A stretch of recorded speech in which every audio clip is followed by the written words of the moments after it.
పిల్లలు మరో కొత్త కాన్సెప్ట్తో మీ ముందుకు వచ్చేసాను. ఈ భాగంలో మనం నేర్చుకోబోతున్నాం వర్డ్స్ ఎండింగ్ విత్ వై. ఈ వీడియోలో మనం వైతో ముగిసే పదాలను ఎలా చదవాలో నేర్చుకోబోతున్నాం.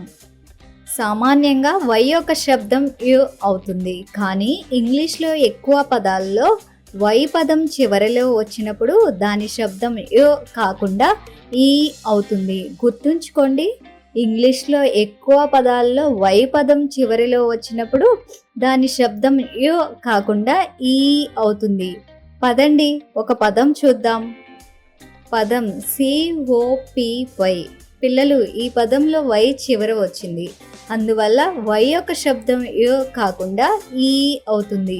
పదండి ఈ పదం యొక్క ఉచ్చారణ చూద్దాం. COPY. COP యొక్క ఉచ్చారణ అవుతుంది కాప్. వై చివరిలో వచ్చినందున దాని శబ్దం అవుతుంది ఈ.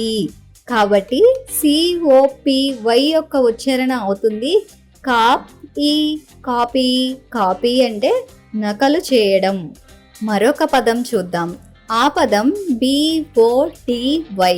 ఈ పదంలో కూడా వై యొక్క శబ్దం ఈ అవుతుంది. పదండి పదం యొక్క ఉచ్చారణ చూద్దాం. BODY.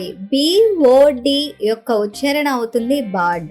వై యొక్క శబ్దం ఈ, కాబట్టి BODY యొక్క ఉచ్చారణ అవుతుంది బాడ్ ఈ, బాడీ. తర్వాత పదం చూద్దాం. ఆ పదం VERY. VER యొక్క ఉచ్చారణ అవుతుంది వెర్. వై యొక్క శబ్దం ఈ, కాబట్టి VERY యొక్క ఉచ్చారణ అవుతుంది వెర్ ఈ, వెరీ. తర్వాత పదం LILY. LIL యొక్క ఉచ్చారణ అవుతుంది లిల్. వై చివరిలో వచ్చినందున శబ్దం అవుతుంది ఈ, కాబట్టి LILY యొక్క ఉచ్చారణ అవుతుంది లిల్ ఈ, lily. Words ending with S. మనం చివరిలో ఎస్ అక్షరం వచ్చే పదాల ఉచ్చారణ నేర్చుకోబోతున్నాం. పిల్లలు, మీకు తెలుసు ఎస్ యొక్క శబ్దం స అవుతుంది. పదండి ఒక పదం చూద్దాం. ఆ పదం CAPS. CAP ఉచ్చారణ అవుతుంది క్యాప్. ఎస్ యొక్క శబ్దం స, కాబట్టి CAPS యొక్క ఉచ్చారణ అవుతుంది క్యాప్స్, క్యాప్స్. తరువాత పదం చూద్దాం. ఆ పదం SEEDS. SEED యొక్క ఉచ్చారణ అవుతుంది సీడ్. దానికి మనం ఎస్ యొక్క శబ్దం కలిపినప్పుడు పదం యొక్క ఉచ్చారణ అవుతుంది సీడ్స్. తరువాత పదం చూద్దాం.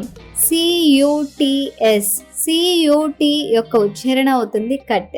ఎస్ యొక్క శబ్దం స, కాబట్టి CUTS యొక్క ఉచ్చారణ అవుతుంది కట్స్.